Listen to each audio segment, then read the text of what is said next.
20 तक की तैयारी करते हैं। इसे संक्षिप्त में समझाते हैं।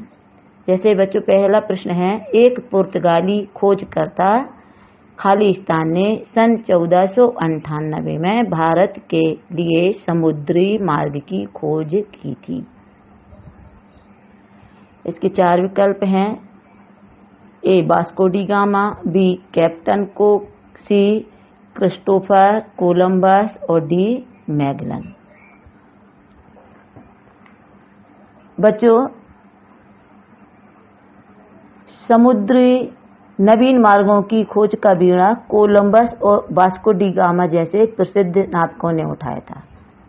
और वास्को डी गामा प्रसिद्ध नाविक था और इन्होंने जहाज के द्वारा समुद्री रास्तों की खोज की थी। इसलिए इस प्रश्न का सही उत्तर ए होगा, वास्को डी गामा। अब प्रश्न 2 देखते हैं। खालिस्तान ने प्लासी की लड़ाई में सिराजुद्दौला के विरुद्ध ईस्ट इंडिया कंपनी का नेतृत्व किया। 4 विकल्प हैं। A Robert Clive, Warren Hastings और C Lord Curzon, D Mir Jafar.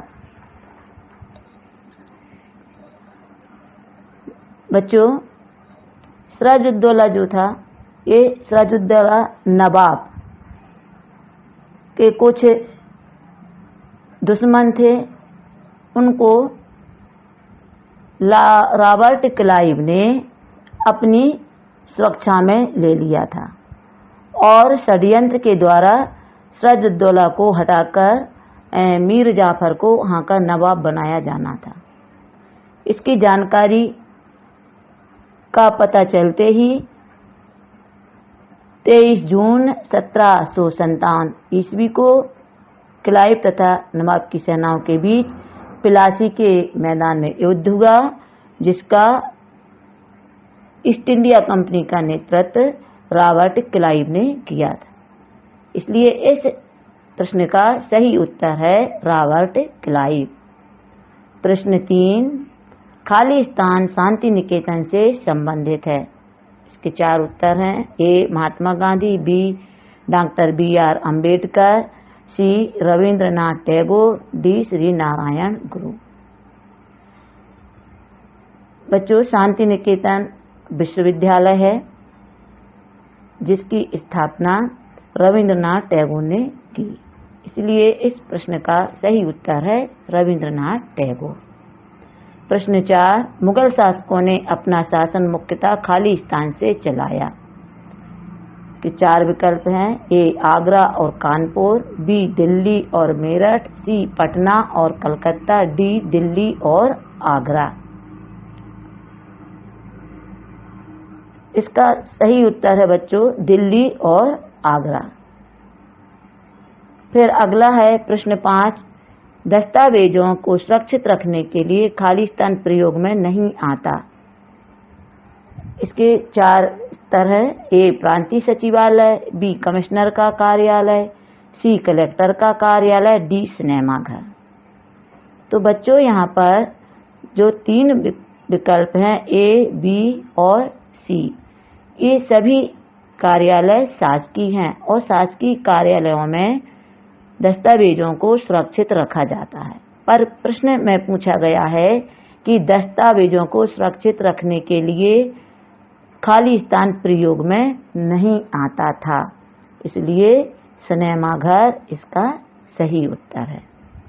प्रश्न 6, मंगल पांडे को फांसी दी गई थी क्योंकि उसने वर्दी पहनने से मना किया, बी उच्च अधिकारियों को सलामी देने से मना किया, सी बैरकपुर में अधिकारियों पर हमला किया, डी पादरी पर हमला किया। बच्चों क्या है, अंग्रेजी फौज में सेना में कुछ भारतीय सिपाहियों को भी भर्ती किया जाता था। उस समय उच्च पदों पर ब्रिटिश शासन में अंग्रेजों को ही रखा जाता था, उनको ही तरक्की उन्नति दी जाती थी, और जो फौज में भारतीय सिपाही होते थे उनको हे दृष्टि से देखा जाता था। और उस समय जो सेना में जो कारतूस आते थे जिनको राइफल में भरा जाता था, तो उन कारतूसों पर उनके मुंह पर सुअर और गाय की चर्बी लगी होती थी। इसीलिए जो भारतीय सिपाही थे उन्होंने उन कारतूसों को प्रयोग करने से मना कर दिया, क्योंकि उनकी भारतीय भावनाओं को ठेस पहुंच रही थी। इसीलिए बैरकपुर में अधिकारियों पर मंगल पांडे ने हमला किया। इसलिए इस प्रश्न का सही उत्तर है सी, बैरकपुर में अधिकारियों पर हमला किया। फिर प्रश्न 7 है, ब्रिटिश सरकार के तहत लागू नमक कानून का क्या अर्थ था? 4 विकल्प हैं। ए, केवल सरकार को नमक बनाने और बेचने का एकाधिकार होना। बी, आम लोगों को भी नमक बनाने का अधिकार होना। सी, भारतीय उद्योगों को नमक बनाने का अधिकार होना। डी, अंग्रेजी और भारतीय दुकानों में नमक बेचने का अधिकार ना होना। ब्रिटिश शासन के समय ब्रिटिश सरकार ने एक कानून बनाया जिसको लागू किया और उसका नाम रखा नमक कानून। ब्रिटिश सरकार ने नमक के करों में अत्यधिक बढ़ोतरी कर दी थी, उस समय अत्यधिक वृद्धि कर दी थी, और जिससे गरीब जो जनता थी वह नमक खरीदने में भी कठिनाई महसूस करती थी। और इस प्रकार का एक उन्होंने कानून लागू किया जिसका नाम था नमक कानून। इसलिए इसका सही उत्तर है बच्चों, केवल सरकार को नमक बनाने और बेचने का एकाधिकार होना। अब प्रश्न 8 है, खाद्य प्रसंस्करण वनस्पति तेल व चीनी उद्योगों के उदाहरण हैं। इसके 4 उत्तर हैं। ए, खनिज आधारित उद्योग। बी, वन आधारित उद्योग। सी, समुद्र आधारित उद्योग। और डी, कृषि आधारित उद्योग। बच्चों, वनस्पति तेल सोयाबीन, सूरजमुखी इससे तैयार होता है, और चीनी बनाने में गन्ने का उपयोग होता है। इसीलिए इस प्रश्न का सही उत्तर है कृषि आधारित उद्योग। फिर प्रश्न 9 है, यूरोप की व्यापारिक कंपनियों को भारत की ओर किसने आकर्षित किया? ए, सोना और चांदी। बी, कपास, रेशम और मसाले। सी, वनस्पति और जीव। डी, घोड़े और मवेशी। बच्चों, आपने पढ़ा है, प्रश्न का उत्तर भी याद किया कि यूरोपीय व्यापारिक कंपनियों ने किन किन चीजों के साथ व्यापार किया था। तो इसके उत्तर में आया कपास, रेशम और मसाले। इसका सही उत्तर है बी, कपास, रेशम और मसाले। प्रश्न 10, कौन 1857 के विद्रोह का हिस्सा नहीं था? 4 उत्तर हैं। ए, नाना साहेब। बी, रानी लक्ष्मीबाई। सी, बेगम हजरत महल। डी, ग्वालियर का मराठा शासक। बच्चों, ए, बी और सी इन तीनों में जो नाम दिए गए, इन तीनों ने बढ़ चढ़कर 1857 के विद्रोह में हिस्सा लिया था, पर प्रश्न में पूछा है कि हिस्सा नहीं था, इसलिए इसका सही उत्तर है ग्वालियर का मराठा शासक, जो 1857 के विद्रोह में शामिल नहीं हुए थे। प्रश्न 11, हमें मानव संसाधन को शिक्षा और तकनीकी कुशलताएं देनी चाहिए क्योंकि ए, हमारे पास काफी धन है। बी, वे हमारे देश के विकास में सहायक हो सकते हैं। सी, पढ़े लिखे लोग चुस्त दुरुस्त दिखाई देते हैं। डी, अन्य राष्ट्रों के लोग भी शिक्षित हैं। बच्चों, ये हम मानव संसाधन को शिक्षा देंगे, शिक्षित करेंगे, उनको नई नई तकनीकी कौशल देंगे तो वे हमारे देश के विकास में सहायक होते हैं। इसलिए इसका सही उत्तर है वे हमारे देश के विकास में सहायक हो सकते हैं। प्रश्न 12, वनस्पति जगत, प्राणी जगत और सूक्ष्म जीव सुनिश्चित करते हैं। ए, मृदा परिच्छेदिका की मोटाई, बी, मृदा कटाव की दर, सी, अपक्षय दर, डी, खाद्य मिट्टी निर्माण की दर। बच्चों, वनस्पति जगत मतलब पेड़ पौधे, प्राणी जगत में जानवर, मानव, सूक्ष्म जीव में छोटे छोटे जीव जंतु, कीड़े मकोड़े, इनके द्वारा जो अवशिष्ट पदार्थ निकलता है उससे खाद और मिट्टी तैयार होती है। इसीलिए इस प्रश्न का सही उत्तर है खाद्य मिट्टी निर्माण की दर। प्रश्न 13, भारत के उच्चतम न्यायालय द्वारा किस व्यवस्था को कानूनी शिकायत दूर करवाने के लिए बनवाया गया? 4 उत्तर हैं। ए, भूमि विषयक सार्वजनिक सूचना, बी, लोगों को अंतरिम कानून, सी, अवैध भूमियों के बारे में याचिका, डी, जनहित याचिका। बच्चों, कानूनी शिकायत का मतलब है यदि कोई भी कार्यालय दफ्तर में आप जाते हैं और आपका कार्य समय से नहीं होता है और आप उससे संतुष्ट नहीं होते हैं तो इसकी शिकायत आप जनहित याचिका के द्वारा कर सकते हैं। इसीलिए इस प्रश्न का सही उत्तर है जनहित याचिका। प्रश्न 14, निम्न में से कौन भारतीय संसद का अंग नहीं है?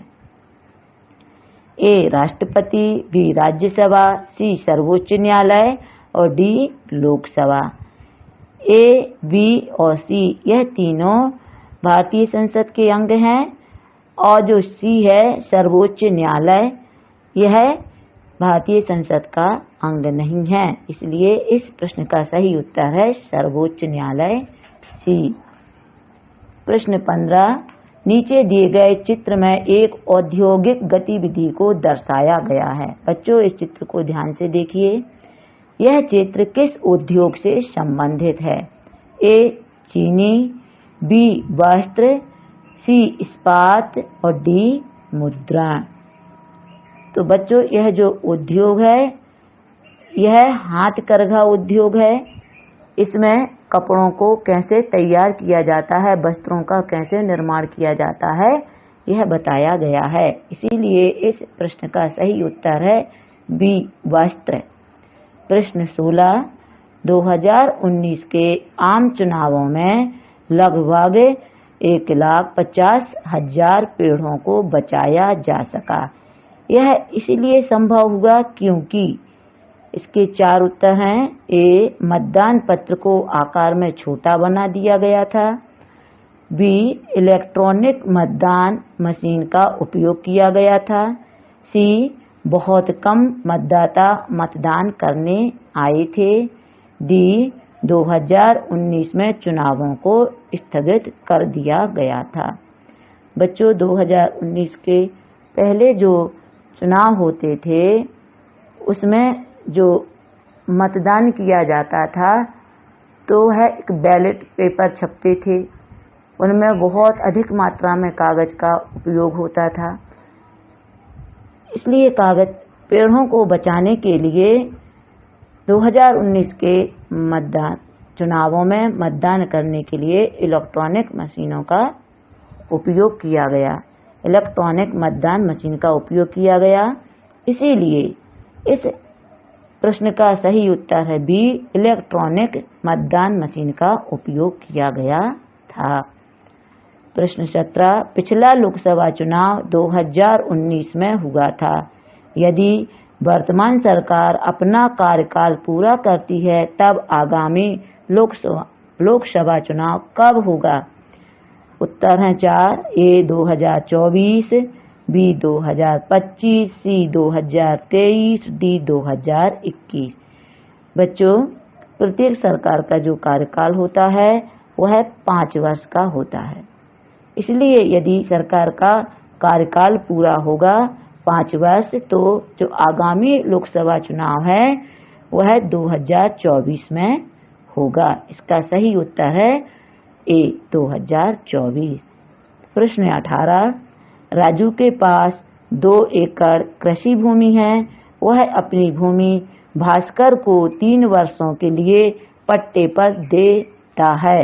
1 वर्ष के बाद भास्कर भूमि मालिक की सहमति के बिना इस भूमि को अपने नाम हस्तांतरित ट्रांसफर करवा लेता है। किस कानून के अंतर्गत राजू मुकदमा दर्ज करा सकता है? ए दीवानी कानून, बी न्यायिक कानून, सी संवैधानिक कानून, डी आपराधिक कानून। इस प्रश्न का सही उत्तर है दीवानी कानून। फिर प्रश्न अगला देखिए बच्चों, प्रश्न 19, ईस्ट इंडिया कंपनी का भारत में प्रारंभिक उद्देश्य था। ए सत्ता स्थापित करना, बी अधिक से अधिक मुनाफा कमाना, सी वैवाहिक संबंध स्थापित करना, डी कारखाना स्थापित करना। बच्चों, जैसे पाठ 1 ईस्ट इंडिया कंपनी की स्थापना और विस्तार में समझाया है, बताया है कि जो ब्रिटिश ईस्ट इंडिया कंपनी थी वह भारत देश में व्यापार करने के उद्देश्य से आई थी। किस उद्देश्य से आई थी? व्यापार करने के उद्देश्य से आई थी और अधिक से अधिक मुनाफा अर्जित कर सकें, इस उद्देश्य को लेकर के भारत में आई थी। तो इस प्रश्न का सही उत्तर है बी, अधिक से अधिक मुनाफा कमाना। प्रश्न 20, जनगणना वर्ष 2011 के अनुसार भारत में जनसंख्या का औसत घनत्व क्या था? ए 324 व्यक्ति प्रति वर्ग किलोमीटर, बी 236 व्यक्ति प्रति वर्ग किलोमीटर, सी 382 व्यक्ति प्रति वर्ग किलोमीटर, डी 943 व्यक्ति प्रति वर्ग किलोमीटर।